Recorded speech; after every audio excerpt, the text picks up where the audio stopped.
Bienvenidos usuarios y suscriptores. Les doy la bienvenida a mi canal. Soy Joel Cano. Hoy les he preparado un nuevo video. Si están listos, comenzamos. En el hospital las horas se sucedían muy lentamente, sobre todo en el turno de noche, y las enfermeras tenían la costumbre de contarse historias entre ellas, de todo tipo. Divertidas, dramáticas, de terror y de amor.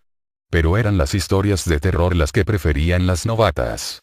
Una vez, una de las enfermeras más viejas, Mercedes, durante una noche contó lo siguiente. Hace mucho tiempo, en la década de los 70, tuvimos como paciente a un anciano de unos 80 años, el señor Moore, que llegó al hospital con un cuadro agudo de peritonitis.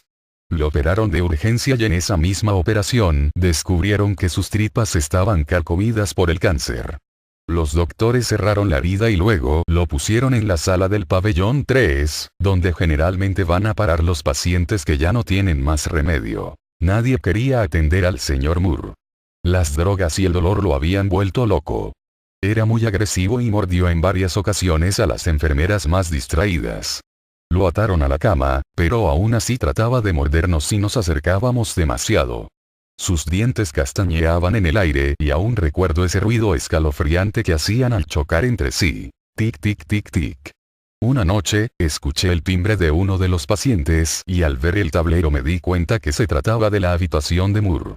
Como yo era la más nueva generalmente me mandaban a mí, por lo que no tuve más remedio que ir a ver qué pasaba. Pero cuando llegué a la habitación me encontré con una sorpresa. La cama de Moore estaba vacía, y había sangre en el centro de las sábanas. Mucha sangre. El paciente que compartía la habitación con él era quien había apretado el timbre, para alertarnos. Salí de la habitación para buscarlo, y de repente me sentí embargada por un terror inexplicable, que me sacudió de pies a cabeza. Ustedes saben que el pabellón 3 es un lugar de por sí tétrico, la gente muere ahí todos los días, se escuchan lamentos, llantos, gemidos. Los pasillos siempre están mal iluminados y huele muy mal, aunque una termina por acostumbrarse. Miré hacia abajo y vi que un rastro de sangre se dirigía hacia los ascensores. Seguí el rastro con la mirada y al llegar al extremo del pasillo, donde hay una curva, vi que algo se arrastraba sobre el suelo. Parecía una serpiente, al principio pensé que era una serpiente, pero luego, con horror, me di cuenta que se trataban de las tripas del señor Moore. Se le había abierto la herida y arrastraba las tripas como una horrible cola de unos 10 metros de longitud. Se tambaleaba en dirección a la puerta abierta del ascensor, con aquella asquerosidad siguiéndolo. Corrí hacia él y resbalé en la sangre del piso. Y creo que fue una suerte, porque cuando el señor Moore se metió al ascensor se dio vuelta y me sonrió. Fue la sonrisa más maligna y demencial que vi en mi vida. Sus ojos estaban negros por el dolor o la locura. Apretó el botón de la planta baja, y las puertas del ascensor se cerraron. Y gran parte de sus tripas había quedado afuera. No necesito decirles lo que ocurrió cuando el ascensor bajó, tampoco quiero hacerlo, porque fue repugnante y estremecedor. Incluso los médicos más experimentados vomitaban al ver el interior del ascensor. Pero el horror no terminó allí.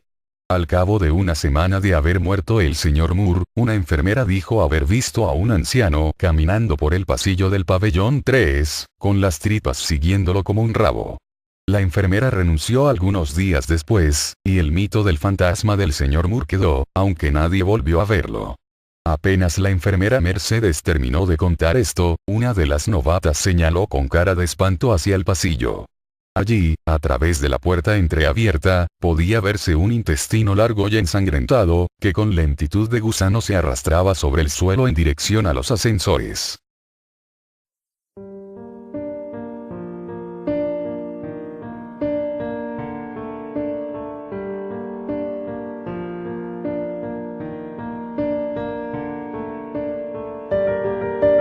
En la localidad La Escondida, en Monterrey, muy cerca de la Iglesia de Cristo de la Montaña, se encuentran las ruinas de una construcción arquitectónica muy peculiar, que los lugareños llaman la Casa de los Tubos.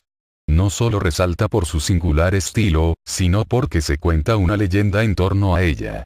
Todo comenzó en los años 70 con la mejor de las intenciones de un padre amoroso hacia su joven hija afectada por la parálisis. Decide construirle una mansión de extraño diseño cilíndrico, con habitaciones y pisos unidos por rampas para que la silla de ruedas en la que se desplazaba su hija tuviera libre circulación y su hija no se viese afectada por los obstáculos comunes que se encuentra en un hogar normal. El proyecto fue teñido por la desgracia desde el principio. 2 trabajadores murieron durante la construcción en accidentes inexplicables. La obra avanzaba lentamente y los lugareños veían al edificio como una extraña torre de Babel cuya presencia era claramente abominable. No obstante, el padre, movido por el deseo de facilitar un poco la vida a su amada hija, la llevó una tarde a la casa para observar el progreso de la obra. Durante su visita, una imprudencia provocó que su silla de ruedas se deslizara por una de las rampas, llevándola hacia la muerte al caer por una ventana. Después de tal tragedia, el padre no hizo más que perderse en el alcohol, y al no poder resistir más el dolor, se suicidó.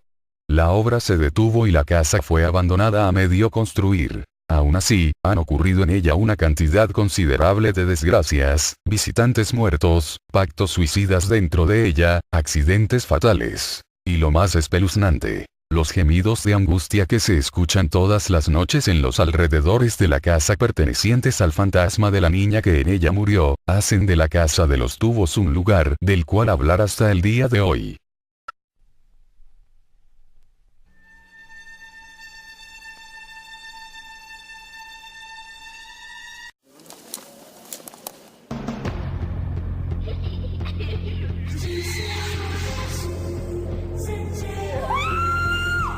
¿Oíste eso?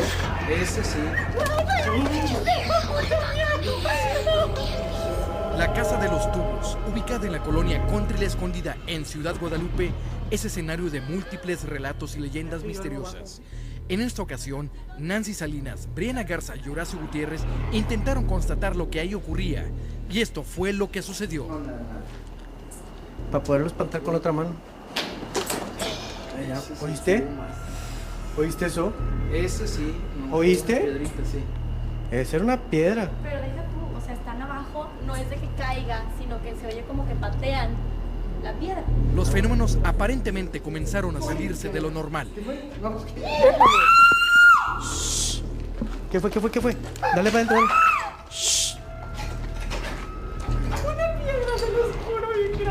La verdad, cada vez se escucha más fuerte el ruido. Llegamos y fue una piedrita y después se han estado haciendo más. Una piedrita. No, pero a lo que voy es que se están haciendo más fuertes los ruidos y la verdad no está padre.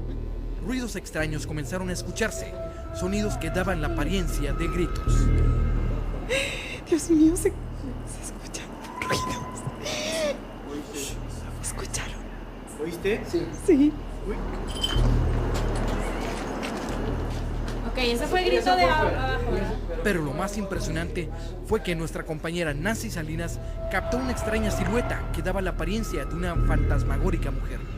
Una imagen muy similar a la que ya anteriormente habíamos captado en ese mismo lugar.